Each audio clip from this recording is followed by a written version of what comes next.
Mardi 31 août. De tout part des terreurs, l'alarme.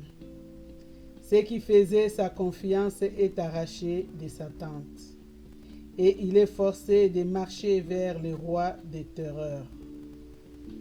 Job 18, versets 11 et 14. Et j'ai vu les morts, les grands et les petits, se tenant devant les trônes. Apocalypse 20, verset 12. Droit de grâce. Il n'avait pas peur de faire mourir les autres. Quelques semaines avant sa mort, il refusa encore d'user de son droit de grâce envers 5 jeunes condamnés politiques, malgré les sollicitations pressantes venues du monde entier.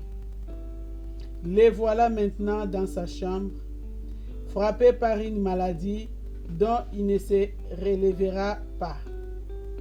La mort tourne autour de son lit. Il ne veut pas se rendre.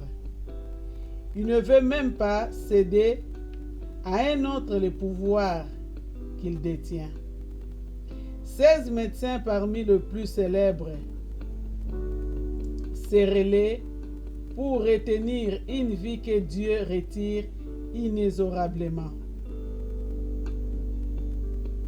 Nous ne voulons pas juger ces chefs d'État. Nous ne sommes pas appelés à cela, mais il aura affaire à un juste juge.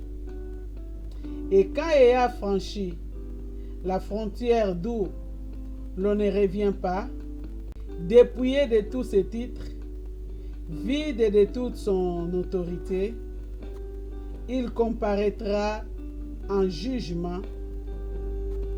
Que sera-t-il devant Dieu? Un coupable, comme les autres, à la merci d'un droit de grâce qui ne pourra plus s'exercer. La question lui sera posée. Qu'as-tu fait de Jésus, de son sacrifice accompli à la croix? As-tu reconnu ta culpabilité et as-tu accepté par la foi Jésus pour ton sauveur?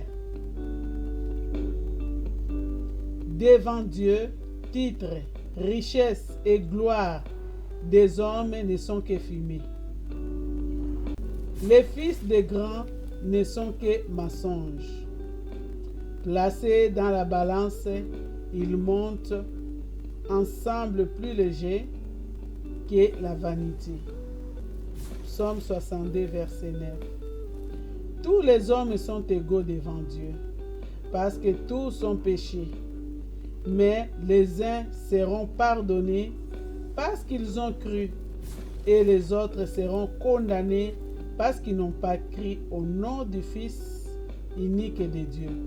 Comment échapperez-vous si vous négligez les grands saluts de Dieu annoncés par le Seigneur et confirmés par ceux qui l'ont attendu? Hébreux 2, verset 3.